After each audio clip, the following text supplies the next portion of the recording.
días. Mi nombre es José Jesús Romero Pérez y hoy voy a ser su médico de confianza.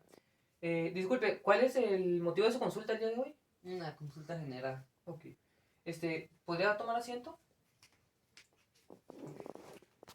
Bueno, lo primero que vamos a hacer va a ser la toma de su pulso, al igual que frecuencia respiratoria. ¿Me podría prestar su mano?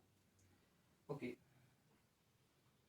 No se preocupe, esto es muy rutinario, ya que a todos los pacientes se le hace esto para sacar algunos síntomas y signos que puedan tener.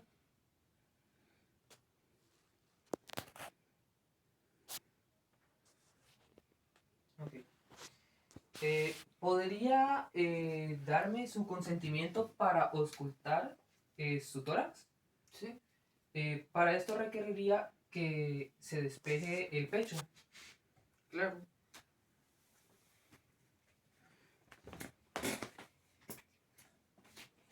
Ok.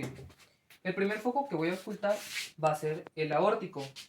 Este se va a encontrar en en el lado esternón derecho, en el segundo espacio intercostal, si me permite.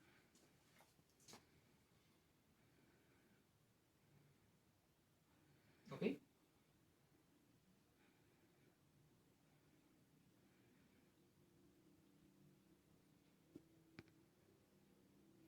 Ok. El siguiente foco que voy a auscultar va a ser el foco pulmonar. Ok. Este se encuentra en el lado del esternón izquierdo, en el segundo espacio intercostal. Procederé.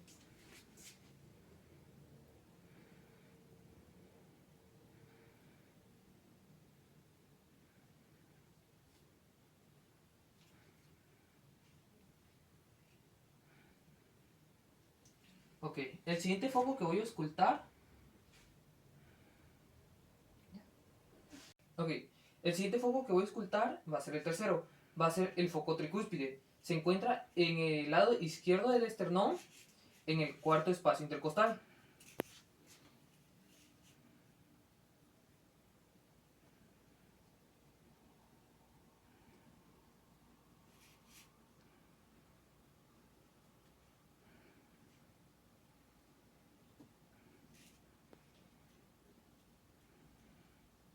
Ok.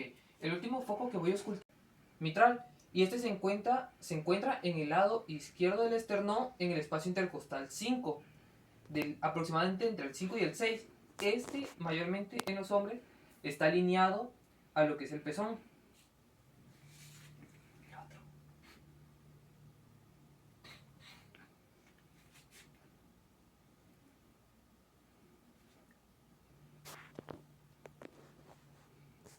Ok, ya puede cubrirse el pecho. Muchísimas gracias. ¿Ya? ¿Ya? ¿Ya?